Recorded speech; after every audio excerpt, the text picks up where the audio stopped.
আসসালামু আলাইকুম। আমি নাজমুল ইসলাম। আমার ভাই বোনদের আবার শুভেচ্ছা ও অভিনন্দন জানিয়ে শুরু করছি। আমরা আমাদের বোর্ড ভিত্তিক যে প্রশ্ন উত্তর পর্ব চলছে ইজি অ্যাকাউন্টিং বই থেকে সেখান থেকে, এবং আমি আশা করি আমার ভাই বোনেরা সবাই অনেক ভালো আছে এবং তারা চমৎকারভাবে তাদের প্রিপারেশনটা গুছাচ্ছে এবং খুব ভালো করে পড়াশোনা করছে। এবং আমি আশা করি যে পড়াশোনার কোনো বিকল্প নাই। এবার যে যেভাবেই তার লাইফের কথা চিন্তা করুক, এটা তোমাকে কি করে? তোমাকে নতুন করে চিন্তা করতে সাহায্য করে, তোমার চিন্তাটাকে, পরিধিটাকে অনেক বাড়ায়। ঠিক আছে? তো এরই ধারাবাহিকতায় আমি বলব যে এখন আমি যেহেতু অ্যাকাউন্টিং ক্লাস সলভ করছি এটার প্রতি কনসিডারেশন করো। বাট আমি সবসময় বলি যে পড়ার যদি মিনিমাম কোনো একটা সুযোগ থাকে যেকোনো বিষয়ের উপরে জ্ঞান অর্জন করো, এবং তারাই আগায় থাকে আসলে যারা জ্ঞানী, সেটা জীবনের ক্ষেত্রে হোক, যে ক্ষেত্রেই হোক। বাট আমি এটার সাথে কোনো কন্ট্রোভার্সিয়াল এ যাব না যে আয় দিয়ে যদি তুমি জ্ঞানের বিবেচনা করো তাহলে তোমার সাথে হয়তোবা আমার সাথে একটু ডিফারেন্ট চিন্তায় তৈরি হবে। বাট আচ্ছা, যাই হোক, এখন আমরা শুরু করি। সেটা হচ্ছে কুমিল্লা বোর্ড ২০২৫ সাল আমরা আজকে সলভ করব, এবং ২০২৫ সালের এই অঙ্কটা চমৎকার একটা অঙ্ক। তোমরা সবাই খুব মনোযোগ দিয়ে দেখবা। এইটা আমার কাছে ওয়ান অফ দ্য ফাইনেস্ট অঙ্ক মনে হয়েছে। আমি এটাকে চমৎকারভাবে তোমাদেরকে ভেঙে ভেঙে করাবো, প্রপার এক্সপ্লেনেশন সহকারে। হয়তোবা একটু সময় বেশি লাগবে, বাট আমি আশা করি যে তোমরা যথেষ্ট পরিমাণে এটাকে পছন্দ করবা। ঠিক আছে? ওকে, আমরা তাহলে কোশ্চেনে চলে যাই। প্রথম হচ্ছে একটা কুমিল্লা বোর্ড ২০২৫, প্রতিষ্ঠানের নাম ইমন এন্টারপ্রাইজ। এটা হচ্ছে তাদের লেনদেনগুলো নিচে দেওয়া আছে। তারা আসলে কি চাইছে? ৩০ জুন তারিখের লেনদেনটি সংশোধনী জাবেদা দেখাও। তারা কি চাইছে? এটাকে সংশোধন করতে বলছে, কারণ এখানে ভুল হয়েছে। ডান। দেন তারা কি বলছে? ৭, ১০, ১৫ ও ২০ তারিখের লেনদেন সাধারণ জাবেদায় লিপিবদ্ধ করো। ২৫ ও ২৭ তারিখের লেনদেন ক্রয় ফেরত জাবেদায় তৈরি করতে বলো। তার মানে প্রথমে হচ্ছে আমাদের একটি ভুল সংশোধনী জাবেদা করতে হবে ৩০ তারিখ দিয়ে। তারপর হচ্ছে ৭, ১০, ১৫ তারিখ লেনদেনগুলো সাধারণ জাবেদা যেটা হয় আমাদের সেটা, এবং তারপরে ২৫ এবং ২৭ তারিখ দিয়ে একটি ক্রয় ফেরত জাবেদা। যেমনটা আমরা ক্রয় জাবেদা, বিক্রয় জাবেদা করি, এটাও হচ্ছে সেম একটা বিষয়, ক্রয় ফেরত জাবেদার মতো। ওকে, তাহলে আমরা শুরু করি। দেখি আমরা যে ৩০ তারিখের লেনদেনে আমাদের ঝামেলা কি হয়েছে। ৩০ তারিখ লেনদেনে বলছে আসবাবপত্র ক্রয় ১৫,০০০ টাকা, ভুলবশত কি করছে? ভুলবশত ক্রয় হিসাবে লেখা হয়েছে। দেখো ভাই, তোমাদের জন্য আমি এমনভাবে এক্সপ্লেন করব যেটা তোমরা জীবনে আগে কখনো করো নাই, এখন করে নাও। ক্রয় বলতে বোঝায় পণ্য ক্রয়। পণ্য ক্রয় বলতে কি বোঝায়? যেটা নিয়ে আমি বিজনেস করি বা ব্যবসায় করি। আসবাবপত্র ক্রয় কোনটা? আসবাবপত্র ক্রয় হচ্ছে আমার একটা সম্পত্তি। আসবাবপত্র ক্রয় হচ্ছে আমার একটা সম্পত্তি বা সম্পদ। আসবাবপত্র ক্রয় হচ্ছে আমার একটা সম্পত্তি বা সম্পদ।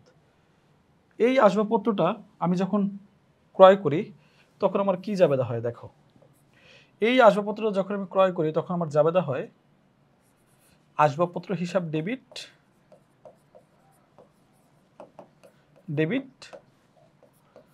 নগদান হিসাব ক্রেডিট। আসবাবপত্র হিসাব ডেবিট, নগদান হিসাব ক্রেডিট। কারণ কি? আসবাবপত্র আমার একটা অ্যাসেট, একবার অ্যাসেট বাড়ছে, আরেকবার হচ্ছে আমার নগদ টাকা অ্যাসেট কমছে। ডান। আর যখন আমরা পণ্য ক্রয় করি তখন আমরা লিখি ক্রয় হিসাব ডেবিট, আর হচ্ছে আমার নগদান হিসাব ক্রেডিট। এই হচ্ছে আমার ইয়া। কেন ক্রয় হিসাব আমরা ডেবিট লিখি? এইটা আমার একটা এক্সপেন্স বাড়ছে, ব্যয় বাড়লে ডেবিট, আর নগদ টাকা হচ্ছে আমার একটা সম্পদ। এইটা কেন ক্রেডিট হয়েছে? কারণ এটা ক্রয় করতে গিয়ে চলে গেছে। এই হচ্ছে আমার জাবেদা।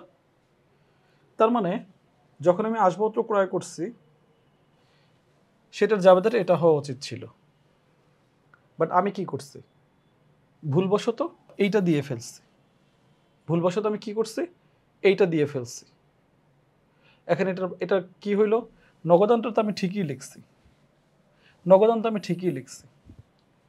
তাহলে আমার এখানে লেখা উচিত ছিল আসবাবপত্র, আমি লিখছি কি? ক্রয় হিসাব। এখন এইটা তো ঠিকই আছে, এটা তো কোনো প্রবলেম নাই। বাট অ্যাকাউন্টিংয়ে তো আসলে জোর করে তুমি কোনো কিছু এসে এনে বসাই দিতে পারবে না, বা রুলসের বাইরে কোনো কিছু তুমি এসে বাইরে কোনো কিছু এনে বসাই দিতে পারবে না, অথবা তুমি ডিরেক্ট কোনো কিছু প্লাস মাইনাসও করে দিতে পারবে না। তো তোমাকে ওটার ফুল ইম্প্যাক্ট দেখাইতে হবে, এটা কেন এমন হয়েছে, এটা আমি ঠিক করছি কেন। ঠিক আছে, তাহলে আমরা শুরু করি। দেখো, তার মানে কি আমাকে লিখতে হবে কি আসবাবপত্র হিসাব, তাহলে আমার আসবাবপত্রটা আনতে হবে।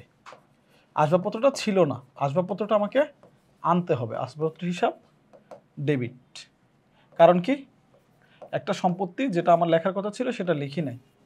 আর ওদিকে কি হয়েছে, আমি যে ক্রয় করছিলাম ওইটা তো বাড়তেই ছিল, তার মানে ওই ক্রয়টা বাদ দিতে হবে।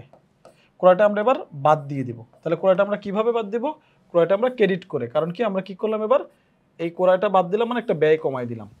এবার আসি কেন ক্রয় ক্রেডিট করলাম। একটা রুলস মনে রাখো, যখন কোনো কিছু নর্মালি ডেবিট হয় সেটা কমাইতে গেলে ক্রেডিট করতে হয়, যখন কোনো কিছু নর্মালি ক্রেডিট হয় সেটা বাড়াইতে মানে কমাইতে গেলে কি করতে হয়, ডেবিট করতে হয়। এই রুলসটা মনে রাখো, যখন কোনো কিছু নর্মালি স্বাভাবিক এন্ট্রি ডেবিট হয়, যেমন ক্রয় ব্যয় ডেবিট, তুমি যদি কমাইতে চাও এটাকে ক্রেডিট করতে হবে। যেমন হচ্ছে আসবাবপত্র, এটা তোমার জন্য ডেবিট সম্পদ স্বাভাবিকভাবে, এটা কমাইতে গেলে তোমাকে ক্রেডিট করতে হবে। তার মানে অ্যাকাউন্টিংয়ে ডিরেক্ট তুমি বাট্টার দিয়ে কোনো কিছু কমাই দিতে পারো না ভাই, তোমাকে লজিক্যাল ওয়েতে ওটাকে শো করতে হবে যে এই এন্ট্রিটা কেন হয়েছে, কারণ এটা অনেক জবাবদিহিতা থাকে।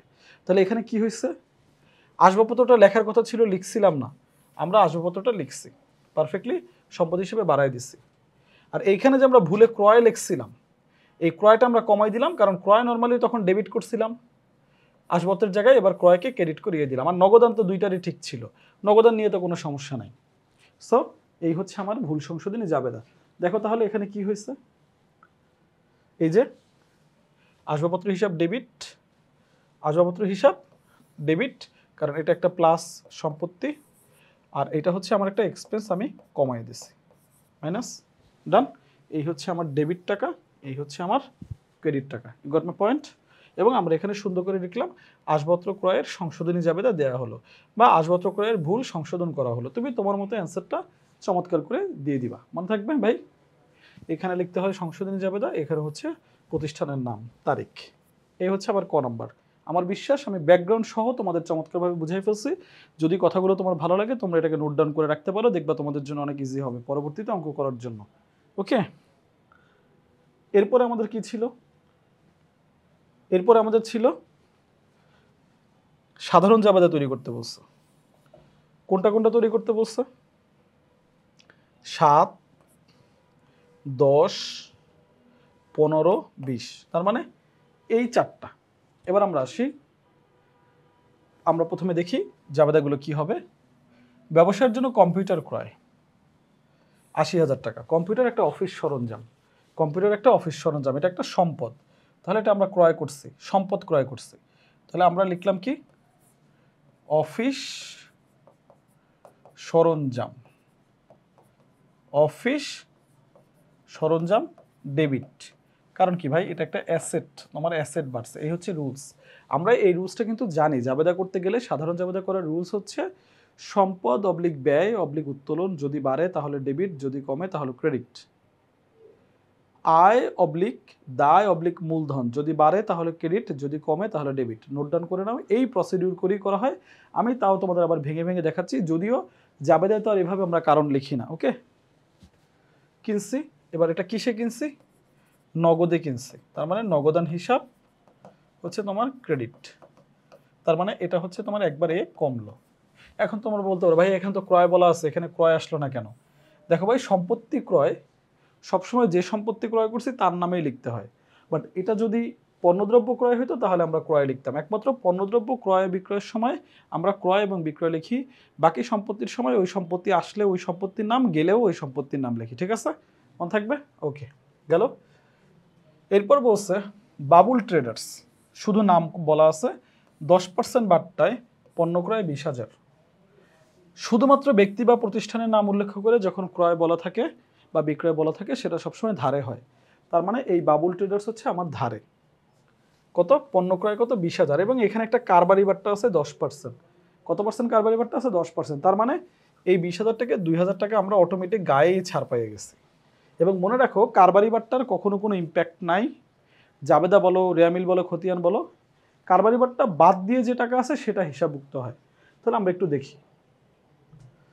তো তাহলে এইটা আমাদের কত,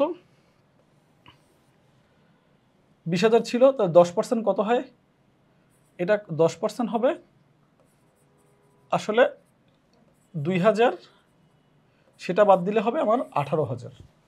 20,000-এর 10% 2,000, সেটা বাদ দিলে 18,000। আমরা পুরো হিসাবটা এই 18,000 টাকা দিয়ে লিখব। আর এটা যেহেতু আমরা কার কাছ থেকে কিনছি, বাবুল ট্রেডার্সের, যদিও এটা দ্বারা আমরা একটা ক্রয় জাবেদা করতে পারতাম, ক্রয় জাবেদা বই যেটা আমরা করি, বাট এখানে আমাদের যেহেতু সাধারণ জাবেদা করতে বলছে, তাহলে আমরা সাধারণভাবেই করব। তাহলে এটার জাবেদা কি, যেহেতু আমরা এটা ক্রয় করছি, তার মানে ক্রয় হিসাব ডেবিট, ক্রয় হিসাব ডেবিট। আর কার কাছ থেকে, বাবুল ট্রেডার্স, তার মানে পাওনাদার, পাওনাদার, পাওনাদার, এটা হচ্ছে তোমার বাবুল। আমরা বাবুলটা লিখে দিলাম, বাবুলের নামটা সুবিধার জন্য। পাওনাদার হিসাব কি হবে, ক্রেডিট হবে, পাওনাদার হিসাব ক্রেডিট। কেন ভাই, দেখি, ক্রয় মানে এক্সপেন্স, এক্সপেন্স বাড়ছে, এক্সপেন্স বাড়লে ডেবিট হয়। পাওনাদার আমার জন্য দায়, এল বাড়ছে, তার মানে ক্রেডিট হবে। এই হচ্ছে আমার জাবেদা। এবার জাবেদা গিয়েও আমরা তোমাদের দেখাবো। এবার দেখো, বলছে ব্যবসার জন্য প্রচারণা, প্রচারণার নাম হচ্ছে বিজ্ঞাপন। প্রচারণা, ফ্রি স্যাম্পল দেয়া, এই ধরনের কথাগুলো বলা থাকলে এটা হচ্ছে বিজ্ঞাপন হবে। বিজ্ঞাপন আমার জন্য একটা ব্যয়, সিম্পল ওই ক্রয়ের মতো। তাহলে হচ্ছে এটা বিজ্ঞাপন হিসাব ডেবিট, বিজ্ঞাপন হিসাব ডেবিট। আর এইটার জন্য আমার যে ব্যয় হয়েছে, পণ্য তো দেয় নাই, দিছে না, দেয় নাই, দিছে হচ্ছে নগদ টাকা, তাহলে হচ্ছে নগদান, নগদান হিসাব ক্রেডিট। আর একটা কথা বলে দেই এটার সাথে, যদি এটা কখনো পণ্য বলতে, এখানে যদি এখানে কখনো পণ্য থাকতো, তখন আর এই নগদানটা হইতো না, তখন এখানে ক্রয় হিসাব লিখতা। একসাথে দুইটা জাবেদাই শিখিয়ে দিলাম। যদি কখনো বিজ্ঞাপন নগদে দেই, তাহলে হচ্ছে বিজ্ঞাপন হিসাব ডেবিট আর নগদান হিসাব ক্রেডিট। বিজ্ঞাপন অলওয়েজ ডেবিট দিলে। আর যদি এখানে আমাদের পণ্যের কথা বলা থাকে, তখন পণ্যটা নগদান না লিখে আমরা ডিরেক্ট ক্রয় হিসাব ক্রেডিট দিয়ে দিই, তাহলে আমাদের জাবেদা শেষ, ডান। এবার বলছে কর্মচারীদের বেতন। কর্মচারীদের বেতন, বেতন আমার জন্য একটা ব্যয়, বেতন আমার জন্য একটা ব্যয়, তার মানে কর্মচারীদের বেতন দিচ্ছি, বেতন হিসাব ডেবিট। আর এটা নগদে দিছি অবশ্যই, কারণ ব্যাংক বা অন্য কিছু বলা নাই, নগদান হিসাব ক্রেডিট, ডান। কেন হয়েছে, এক্সপেন্স বাড়ছে প্লাস অ্যাসেট কমছে, তো সম্পত্তি কমলে ক্রেডিট, ব্যয় বাড়লে ডেবিট, এটা আমরা জানি, সেই অনুসারে আমরা এটা বসাই ফেলছি। ওকে, আমরা এবার একটু অ্যান্সারটা দেখি।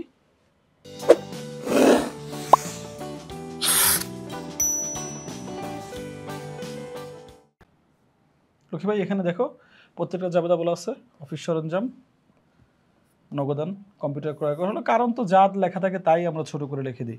ক্রয় পদেও, কারণ আমরা বাকিতে ক্রয় করছি, এখানে পদেও না লিখে তুমি পাওনাদারও লিখতে পারো, কেউ কিছু বলবে না। আর নাম উল্লেখ থাকলে ওটা একটু ব্র্যাকেটে লিখে দিও। বিজ্ঞাপন নগদান, কারণ নগদ টাকা দিচ্ছি, যদি এটা পণ্য হইতো তাহলে আমরা এখানে ক্রয় লিখতাম, কি লিখতাম, ক্রয়, এটাও আমি তোমাদের বলে দিচ্ছি। দেন বেতন এবং নগদান, কারণ বেতন প্রদান করা হলো। এই যে আমার সাধারণ জাবেদা শেষ। এখন আমরা দেখব গ নম্বরে কি বলছে। গ নম্বরে বলছে ক্রয় ফেরত। ক্রয় ফেরতের জন্য হচ্ছে আমাদের ক্রয় ফেরত জাবেদা করা হয়, এটা একটা বিশেষ জাবেদার অংশ। ক্রয় ফেরত বলতে ধারে পণ্যদ্রব্য ক্রয় ফেরতই বোঝায়, এবং ক্রয় জাবেদা বিক্রয় জাবেদা আমরা যেভাবে করি, ক্রয় ফেরত জাবেদা আমরা সিমিলারভাবে করি। এই ছকগুলো একই রকমের হয়, তোমরা একটু জাস্ট ছকের মধ্যে লেখার ডিফারেন্স থাকে, এগুলো একটু বুঝে নিও, ঠিক আছে। দেখো, এটা হচ্ছে তোমার যে তৈরি করছে তার নাম, কে তৈরি করছে, ইমন এন্টারপ্রাইজ। ক্রয় ফেরত জাবেদা সেম, তারিখ, এখানে ডেবিট হিসাব খাত লিখতে হয়, ক্রয় ফেরত জাবেদা লিখতে হয় ডেবিট হিসাব খাত, আর বিক্রয় ফেরত জাবেদা লিখতে হয় ক্রেডিট হিসাব খাত। কেন, যখন আমরা ক্রয় ফেরত করি, দেখো তো পাওনাদার কমে না বাড়ে, এই কয়জন আমার কিন্তু পাওনাদারের লিস্ট, যাদেরকে আমরা একসাথে পাওনাদার বলি, তাদের ইন্ডিভিজুয়াল নাম। তাহলে পাওনাদার যখন আমরা ক্রয় ফেরত হয়, তখন ক্রয় ফেরত আমার কি হয়, ক্রয় ডেবিট, কিন্তু ক্রয় ফেরত কি হয়, ক্রেডিট, ক্রয় ডেবিট কিন্তু ক্রয় ফেরত ক্রেডিট। এই যে দেখো ক্রয় ফেরত ক্রেডিট, বিক্রয় ক্রেডিট, বিক্রয় ফেরত ডেবিট। তাহলে এখানে যে আমরা নামটা লিখছি, এই যে পাওনাদার হিসাব ডেবিট, এইগুলো মনে রাখবা। একটা মনে রাখবা, অপোজিটটা এখানে কি হবে সেটা ভালো করে জানো। আর হচ্ছে ডেবিট নোট নং আর সূত্র, এই যে নোট নং দেওয়া থাকে, সূত্র। এবার এখানে টাকাগুলো আমরা এনে বসাই দিব, যোগ করে ফেলবো। দেন দেখি তাহলে আমরা এই টাকাগুলো কিভাবে আসছে, আমরা একটু দেখে আসি। দেখো ভাই, 25 এবং 27 নাম্বার লেনদেন, 25 এবং 27 নিম্নমানের জন্য বাবুল ট্রেডার্সকে 3000 টাকা ফেরত দেওয়া হলো, ডিরেক্ট একদম 3000 টাকা, কোনো কারবারির ব্যাপারটা কোনো কিছু নেই। 27 নাম্বারও সেম বলছে, নমুনা মাফিক না হয় আজিজকে 4000 টাকা পণ্য ফেরত দেওয়া হলো। এই দুইটাই আমার ক্রয় ফেরত, এবং এখানে কোনো কারবারি বাট্টা নাই। কারবারি বাট্টা থাকলে অবশ্যই এটা বাদ দিয়ে দিতা, বাদ দিয়ে তারপরে বসাবা। আর আনুষঙ্গিক যদি কোনো খরচ থাকে সেটাও এখানে যোগ করে তারপরে বসাবা। আমি কি তোমাদের বুঝিয়ে পারছি আমার ভাই বা আমার বোন? মনোযোগ দিয়ে অঙ্কটা বুঝে নাও। ডান, শেষ। এরপর আমাদের বলছে সাধারণ খতিয়ান। এটা চমৎকার একটা এন্ট্রি, আমি তোমাদের এটার সাথে আরও আনুষঙ্গিক কয়েকটা বিষয় আছে সেটাও শিখিয়ে দিচ্ছি, ঠিক আছে? সারা জীবনের জন্য মনে রাখো, একটা জাবেদা থেকে সাধারণ খতিয়ান সবসময় এই দুইটাই হবে। একটা জাবেদা থেকে ক্রয় জাবেদা হোক, বিক্রয় জাবেদা হোক, ক্রয় ফেরত জাবেদা হোক, বিক্রয় ফেরত জাবেদা হোক, এটা কি হবে? সাধারণ খতিয়ান সবসময় কি হবে? এই দুইটাই হবে। সাধারণ খতিয়ান কয়টা হবে? এই দুইটা। তার মানে একটা ক্রয় জাবেদা, বিক্রয় জাবেদা বা ক্রয় ফেরত জাবেদা বা বিক্রয় ফেরত জাবেদা দিয়ে তোমাকে যদি খতিয়ান করতে বলে, তাহলে সাধারণ খতিয়ান বলতে সবসময় এই দুইটা হবে, এবং টাকার যোগফল সবসময় মোট হবে। এইটা রুলস শিখে রাখো। সাধারণ খতিয়ান এইটা, আর সহকারী খতিয়ান হচ্ছে এই দুইটা। এটাকে বলে সহকারী। মনে থাকবে, সহকারী খতিয়ান। এখন এখানে 3টাও হইতে পারতো, এখানে 1টাও হইতে পারতো, এখানে 5টাও হইতে পারতো। তার মানে এই সহকারী খতিয়ান যে কয়টা থাকবে সেই কয়টা ঘর হবে, যে কয়টা থাকবে সেই কয়টা। আর যার যার টাকা তার নামে, যার যার টাকা তার নামে। এই যে পাওনাদার, এইটার অপোজিট নাম যেমন ক্রেডিট, ক্রয় ফেরত, এখানেও যেমন পাওনাদার, তাদের অপোজিট নামও হচ্ছে ক্রয় ফেরত। ঠিক আছে না? ঠিক নাই? আমি আরেকবার ধীরে ধীরে বলি, মনোযোগ দিয়ে শুনে নাও। এটার সাথে রিলেভেন্সি বাট এটা নাই, বাট তারপরেও সেটা শিখে রাখতেছি। সাধারণ খতিয়ান সবসময় এই দুইটা হয়। সাধারণ খতিয়ান বললেই এই দুইটা, যে কোনো ছকের এই কোনায় যে দুইটা হিসাব থাকবে সেটা হচ্ছে সাধারণ খতিয়ান, এবং যোগফল হবে টোটাল 31 তারিখ দিয়ে বা 30 তারিখ দিয়ে, মাসের শেষ তারিখ দিয়ে, শেষ। সহকারী খতিয়ান হয় এখানে যে লিস্ট থাকে। সহকারী খতিয়ান কি হয়? এখানে যে লিস্ট থাকে। সহকারী খতিয়ান হয় এখানে যে লিস্ট থাকে। সহকারী খতিয়ান হচ্ছে সহকারী খতিয়ান হচ্ছে ভ্যারিয়েবল। ভ্যারিয়েবল কি? এটা চেঞ্জেবল, এটা চেঞ্জ হইতে পারে। এটা একটা থাকলেও থাকতে পারে, 3টা 5টা 7টা, যেটা ইচ্ছা থাকতে পারে। এখানেও যেমন পাওনাদারের অপোজিট ক্রয় ফেরত, এখানেও পাওনাদারের অপোজিট ক্রয় ফেরত। মানে এইখানে যেটা থাকবে এখানেও সেটা একই কথা। সেটা বিক্রয় জাবেদা হোক, বিক্রয় ফেরত হোক, ক্রয় জাবেদা হোক, ক্রয় ফেরত হোক। এবার আমরা আসি, দেখো আমরা ক্রয় ফেরত জাবেদা কিন্তু করে ফেলছি। সাধারণ খতিয়ান কি, সহকারী খতিয়ান কি, সেটাও আমরা জানি। আমরা এবার এই যে একটা খতিয়ানের ছক করছি দুইটা। এটা হচ্ছে চলমান জের ছক বা আধুনিক ছক বলে এটাকে। চলমান জের ছক বা আধুনিক ছক সবসময় এটাই করবে, এটা আমার পছন্দ, এটাই ইজিলি করা যায়, টাইম কম লাগে। তারিখ, বিবরণ, জাবেদা পৃষ্ঠা, ডেবিট টাকা, ক্রেডিট টাকা, এটা হচ্ছে উদ্ধৃত বা ব্যালেন্স। মানে ওই দিন শেষে এখানে গিয়ে কত দাঁড়ালো সেটাকে বলে হচ্ছে উদ্ধৃত বা ব্যালেন্স। ওই দিন বা ওই তারিখ, এটা প্রত্যেক দিন বা প্রত্যেক তারিখে আপডেট হয়। ডেবিট টাকা, ক্রেডিট টাকা, মানে ডেবিট পাশে হোক এবং ক্রেডিট পাশে হোক, ঠিক আছে? তাহলে এখানে দেখো 30 জুন, এটা সবসময় ওই মাসের শেষ তারিখ দিয়ে হয় বলছে কিন্তু তোমাদের ভাই, যে মাস করবা সেই মাসের শেষ তারিখ। তাহলে এটা যেহেতু আমরা করতেছি কি পাওনাদার, তাহলে এই পাওনাদার হচ্ছে আমার ক্রয় ফেরত, অপোজিট নাম। এটা হচ্ছে খতিয়ানের রুলস, তোমরা জানো। যে হিসাবটা করব তার অপোজিট নাম লিখতে হয়। মানে এটা যদি আমি ক্রেডিটটা করি, নাম এখানে ডেবিটটা হবে, যদি এটা আমি ডেবিটটা করি, নাম এখানে ক্রেডিটটা হবে। যাই হোক, আরও বুঝাই দিচ্ছি এটা দ্বারা কি বুঝাচ্ছে। পাওনাদার কি ছিল আমার? পাওনাদার এখানে কি ছিল? পাওনাদার আমার এখানে ডেবিট ছিল, যেহেতু এটা আমাদের ক্রয় ফেরত ছিল, এর জন্য ডেবিট পাশে বসছে, ব্যালেন্সে গিয়ে ডেবিট পাশে বসছে। এখন তোমাদেরকে বুঝাচ্ছি এইটা যে আসলে আমরা লিখি, এটা কেন লিখি। এটা কখনো তোমাদেরকে বলে না, মানে এইভাবে বলে উল্টাটা লিখবে, বাট বিষয়টা আসলে এভাবে না। এইটা দ্বারা আমরা প্রমাণ করতে পারি যে এই ক্রয় ফেরত দেওয়ার ফলে আমার 7,000 টাকার পাওনাদার কমে গেছে, এই ক্রয় ফেরত দেওয়ার ফলে আমার 7,000 টাকার পাওনাদার কমে গেছে। তুমি এটা দেখলে ইজিলি বুঝবে এই পাওনাদার হিসাব কি লেগে কমছে, ক্রয় ফেরত দেওয়ার ফলে। ঠিক আছে? আচ্ছা, এবার আমরা আসি পরেরটা, ক্রয় ফেরত। এটা কি? ক্রয় ফেরত। হিসাবের কোড নং এগুলো তো আমরা জানি, তারিখ, বিবরণ, জাবেদা পৃষ্ঠা। যেহেতু এটা খতিয়ান তাই লিখতে হয় জাবেদা পৃষ্ঠা। এগুলো ভুল করবা না ভাই, এগুলো খুব সিম্পল। ডেবিট টাকা, ক্রেডিট টাকা, এটা হচ্ছে ব্যালেন্স, মানে দিন শেষে আমাদের যে ব্যালেন্সটা বের হয় প্রত্যেক দিন কিন্তু এটা আপডেট হয়। ওকে, ডান। এখানে আমরা ওই যে এটা করতেছি কি, ক্রয় ফেরত। ক্রয় ফেরত কি? ক্রেডিট। তাহলে এখানে আমরা এই যে পাওনাদার নাম লিখছি মাসের শেষ তারিখ দিয়ে, পাওনাদার হিসাব। এখন ক্রয় ফেরত করতেছি, ক্রয় ফেরত কি? ক্রেডিট। টাকাটাও ক্রেডিট লিখছি। আমরা কিন্তু এই নামের সাথে তুলনা করে টাকা লিখবো না, টাকা লিখবে এই যে হেডলাইনের সাথে তুলনা করে। এটা ডেবিট হলে টাকা ডেবিটে, এটা ক্রেডিট হলে টাকা ক্রেডিটে। তার মানে এটা ক্রেডিটে ছিল, এটাও আমার টাকা যায় ব্যালেন্সে ক্রেডিটে দাঁড়াইছে।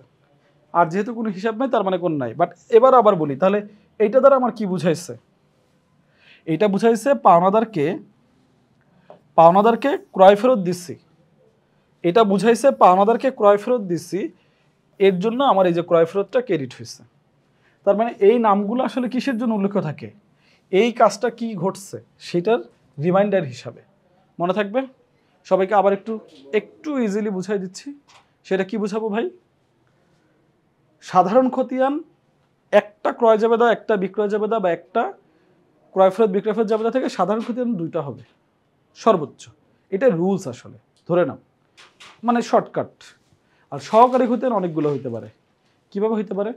প্লাস মাইনাস মিলে যে কয়জন পাওনাদারের নাম থাকবে ওই ছকে, সেই কয়টা সহকারী খতিয়ান হবে। এটা তোমাদের বুঝাই ফেলছে। সো এখানে পাওনাদার করছি আর ক্রয় ফেরত করছি। কোন টাকা দিয়ে করছি? মোট টাকা দিয়ে করছি। কোন তারিখ করছি? শেষ তারিখ। সাধারণ খতিয়ান সবসময় শেষ তারিখ করতে হয়। এই হচ্ছে আমার অঙ্ক।